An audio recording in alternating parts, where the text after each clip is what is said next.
Alrighty, folks, welcome to another episode of Fighting Words, where two dads just talk about the UFC. And I'm joined by my co-host, Tyrell Payton. What's going on? Talking all things UFC 310. Another great day to be back to talk about the UFC, man. I'm I hyped to know, talk about this. Yeah. I know. We're stoked. We saw you guys popping off in this last video. If you guys haven't already, please like and subscribe. And leave a comment. We saw you guys dicing it up in the comments down in good old Tom Aspinall versus John Jones. Keep it coming. We want to hear your guys' takes on this fight card. We'll be talking about the main and the co-main event. And if you guys want to hear our spicy takes about other things, go to another channel. We're here for the good things. We're here for the things that matter, and that's the main and the co-main. So to kick off, I guess to start, we'll discuss the main event, which is Alexander Pantoja versus Kaya Asakura for the flyweight championship.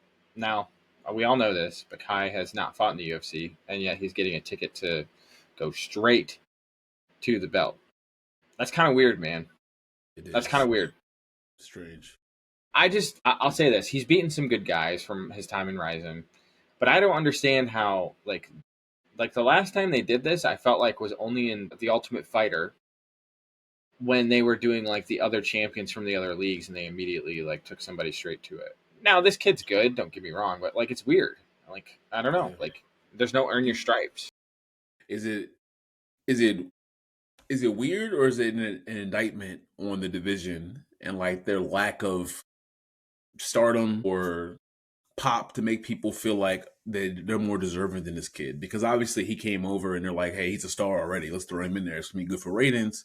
Whereas Moreno, Albazi, all these other guys are probably like, well, they don't really sell well, right? And he's beat some of them, so maybe they're just like, let's see what this guy can do. Maybe to shake it up. I mean, it may be more of an indictment of this, just the division, which we know in recent past it was close to being closed up. So it's like that could be telling. I think there's a lot riding on this fight too, and this kid's potential and what he does in this fight.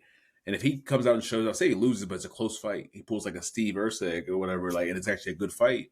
That could be good for the division. They may have a new person to enter into the chat that can make it more competitive, because I feel like Pantoja's making guys look pretty pedestrian. Yeah, he's making him look pedestrian, but not in the way that like Demetrius Johnson was, where he was like fighting all the time and doing everything. There's a level of difference here, and I think a lot of people aren't that interested in Pantoja. I'll just be honest. From what I've seen online, there's not a lot of people that are excited that he's champion. I think people thought like initially like, oh man, this guy's legit, and then we've kind of not had lackluster performances, but performances that you kind of look back on and you're like, yeah, like he won, but like, man, that wasn't what we were kind of looking forward to. And I do Exactly. think it's an indictment on the division. I think that the Steve Erceg fight was an indictment on the division. Now they had a pulse on him, like clearly, like they were like, this kid's got it, and like he showed up, almost won the fight. But like, I don't think anybody's interested in seeing Brandon Moreno fight again. I don't think anybody's interested in seeing Brandon Royval fight again. I think the only fight that's exciting outside of this, which Pantoja's already beaten, is Kai Kara France. Now, Mm-hmm. with that being said, I think Alexander Pantoja loses this fight. I think he gets beat up, and I think he gets beat up within the first two rounds, because as much as I like his takedown and as much as I like his wrestling, I mean, Steve Erceg showed that, hey, if I could defend a couple of these, you're not that good standing up. And Kaya Sakura is got some hands. I mean, like he does. And so this is my hot take to start off the podcast. I do I think like that it. Kaya Sakura is going to bring it, because it's not like you're going to have a ton of tape on this kid. It's not like you've seen the caliber of fighters that he's fought over there in Ryzen. He hasn't felt it. And, he's not young, but, he's definitely in his prime. And I think we've got to respect the UFC's decision to say, hey, this kid's legit. He deserves a title fight over anybody else. Let's see it. And I also think this is an indictment on good old Makayev with him leaving. That like, hey, this could have been you, bro.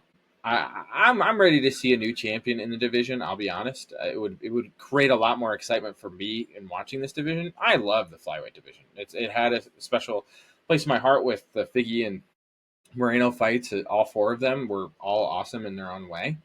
But I think that the division has grown stale with this champion, so him losing is never a bad thing. I think it's definitely a dicey pick for me. I'm not going to sit here and be like, yep, I'm going 110% vibes and that's it. But I also don't think that, like, Pantoja is undefeatable champion. I think has some serious flaws in his gas tank. I think it has some serious flaws in some of the striking defense that he's shown. But I do think his wrestling is outstanding, and I do think when he does strike, he lands. It doesn't damage like everybody else, but he lands, and that's more. What more can you ask for there? So I Yeah. want to hear what you have to say about this. Yeah, I love your hot take because I'll also agree the division is kind of stale. Do I think Kai gets it done? No. I think I'm going to lean more on the side of Pantoja just because he's a champion. This is probably going to be the biggest fight Kai's ever been in. Headlining the pay-per-view in the biggest promotion. I could see an adrenaline dump happening, right? Like he come out there like gas pedal to the floor, giving it all he has and gassing out, and Pantoja just having his way to wrestle him and do what he wants every round.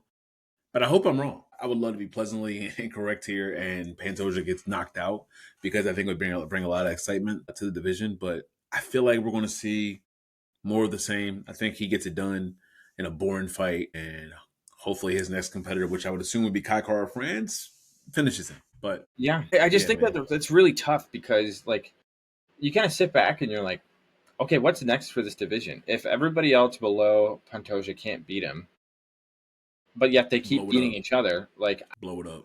is it time? I mean, it's. I think it might be time for a couple of divisions in the UFC that maybe garners a whole nother video of analysis that needs to be potentially put away. But that's besides the point. I really hope this is fireworks. I think it will be. I really do. I think there will be some exciting moments.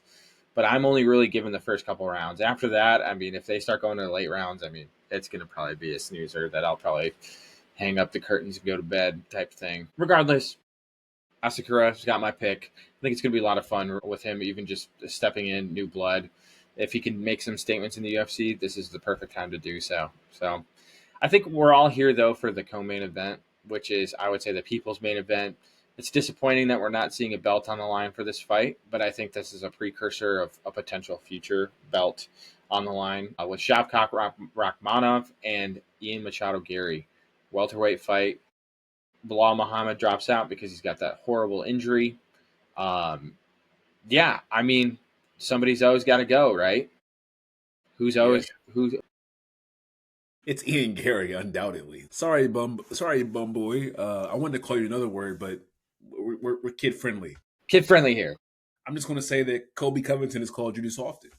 Yeah, I just don't believe in Ian Garry like that. And the fights I've seen over the last year or so, or even longer than that, yes, he's talented, great striker, blah blah blah. He's not a dog though. He's not a dog, bro. And Shavkat's going to make him fight. He's not going to point fight him and win this fight. Shavkat is going to be willing to walk through strikes to get in range to hurt you. And I don't know if I've ever seen you get hurt and how you respond to it. I just don't know if he rewatching Shavkat versus Jeff Neal, and then also Ian fought Jeff Neal, did he? If I'm not yeah, mistaken. The yeah, way he fought Jeff Neal was very scary. Shavkat's like, "Now I'll bang with you." I yeah. like Come on. that. I like that, and I think that we're going to see Shavkat just be the boogeyman to him and stalk him, and you'll see Ian Garry uncomfortable. And he'll try to mix it up and find ways. I just don't know where Shavkat's weak that's going to allow him to like dominate him because Shavkat and him have also trained together. So Shavkat already knows I can whoop you, And and he Ian Garry, you submitted him. know that too. Yeah, so it's like I get it, buddy. I respect you, Ian Garry, for stepping up to the plate on short notice to take this fight because it's worth it. It's definitely worth the risk, but it's not going to be a good night for you. I think you're in trouble. I think if it's a close fight, I think we've seen this in the UFC before. We'll see it again. Stock rises, right? Stock rises even when you lose. Like Yep. the O doesn't matter as much in the UFC as it does in boxing. But like all I have to say about Shavkat Rakhmonov is caveman go swing. He's gonna start swinging on some people. Like that's all I gotta say. Like I don't think there's anything else to say. And what'll happen is he's gonna just drag this man down. He's gonna start swinging on him, and he's gonna submit him. Like Ian Garry had the audacity to say that Shavkat and his performances are not the same because Shavkat just submits people and knocks people out. Meanwhile, Ian Garry completely dominates them to clean decisions. Dude, Yeah. he was Right. scared of getting touched by Jeff Neal.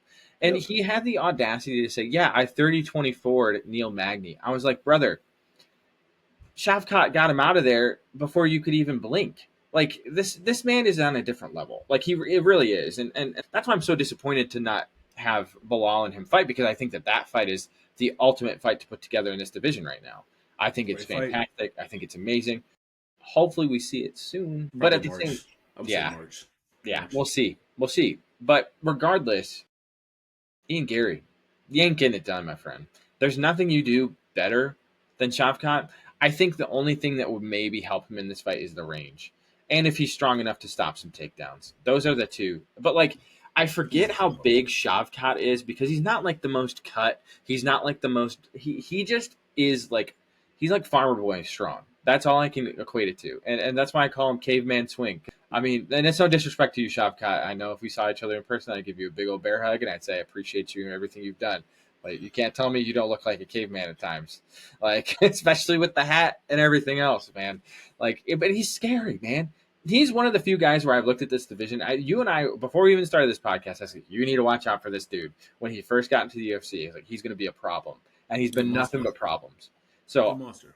I it's kind of fun though because we've seen the changing of the guard of the UFC's welterweight division from the dominance that Kamaru Usman has had in this division to now there's new blood in this division that not only has taken out most of the guys that have risen up to the top, but like this division looks completely different 2 years ago to now. I mean, like Yeah. this is not the same. I mean, Colby Covington's no longer a contender. Leon Edwards has to really fight back to get his belt. Bilal, who was discredited by all, is now the champ. And you kind of start looking through this and you're like, there's so many new faces in this division. Like, we need more like this. Like, this is good. Like, this is great fighting. This is great styles. And I think it speaks to just the UFC's growth over time. And something that, like, not to mention the main event too much again, but I think we're seeing this, like, less controversial. Like, the winner is the winner because he's just clearly better. And I think you're seeing a lot less upsets, not because of the fact that it's not as competitive, but because the guys who are champs or who are going to be champs are just a cut above. They just do something else, and that's coming back to Shavkat.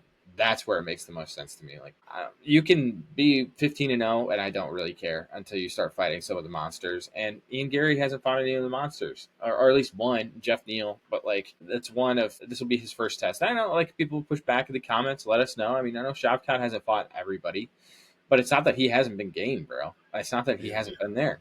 So And I would say this: it's different though because Shavkat hasn't fought maybe some of the top ended people, and that's because they don't want to fight him. It's too big and of a he's risk. finished those people Yes, that he he's has. finishing everybody. So it's like Ian Garry is. I remember like a year or so or two ago, Ian Garry was saying like he's cool with just slowly going up. He didn't want to jump into the deep water early. I Mm-hmm. don't think Shavkat was avoiding any fight they wanted to put in front of you. I'll fight whoever you want me to fight. The fact that he took this fight on short notice, he asked everyone in the top 15 to stand up and take the fight. No one wanted it. And Kamaru's my dog. Kamaru Usman, you ducked, bro. You Yeah. ducked. You Yep. ducked because you could have fought him, bro. You were ducking. And I It get was it though. crazy. You're older. He's a monster. You're probably like, I want a full camp. So I respect it. But you did duck. Yep. And if he wins this fight, you still got to wait behind him and maybe even JDM before you even get to Bilal because that's just how things go. I wouldn't even be surprised. Yeah, I'm not going to get off sidetrack, but I think this guy is the real deal. I don't want to give up too much of my information about if he wins this fight. I will say that for our recap of this after he beats the out of Ian Garry. But yeah, man, I got some stuff to say about his potential next fight. But I think it's going to be a exciting fight for people like Shavkat, and for Ian Garry, it's going to be a go back to the drawing board. Maybe I should get out of this division kind of feel because I think that once you get up here and swim with the Sharks, you're then expected to swim with the Sharks. I don't think they're going to be like, oh, yeah, go ahead and go back and fight a guy who's ranked 12th. Nope. They're going to make you fight another top 5 guy after this loss. And that's scary because they're monsters. Like, it's hard, man. You can't point fight these guys. They're too good Well, and that to get point opportunity fighting. for him to get like in another win that like people will be like, yeah, he won a top five with the Colby Covington fight. That's not available to him after he fights Joaquin Buckley because that man is toast after that fight. Like that man is done. And Yeah. and so like there's no safe fights for Ian now. Like I agree with you 100%. Like those are You're going gone. deep water. And Yep.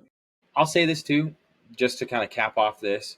Shavkat fought Wonder Boy, one of the best strikers in the UFC has ever seen, on a blown out knee. Guys, this guy was hurt. And he Still said, got him out of I'm there. going to go get you out. I'm going to be the first one to ever do it. I'm the first one to ever submit you. Sounds Couldn't even good. throw leg kicks. Couldn't even throw leg kicks because of his legs. It was his knee or was his ankle? Maybe Maybe it was ankle. his ankle. I don't But remember. But still. he couldn't throw kicks. He couldn't even throw kicks. Yeah, So exactly. he's a monster. Yeah. He's a So monster. It's very clear. I agree. And I think it's clear to say we're both picking Shavkat, and I think that that's pretty easy. So yeah, put a cap on this episode. Let us know what you think about the main and the co-main event. We're excited to kind of see how things shake out. This is a great card. We could go in full breakdown mode of all these other fights and all these other things. And we'll mention them on the recap show if something's exciting. But you can go to other channels. You can go to Morning Combat. You can do all that stuff. We're here to bring you the goods. We're here to talk about the stuff that matters. I'm really excited about it. So subscribe, like if you've ended the video. Please let us know in the comments what you guys think, and we'll check you guys next week. Peace.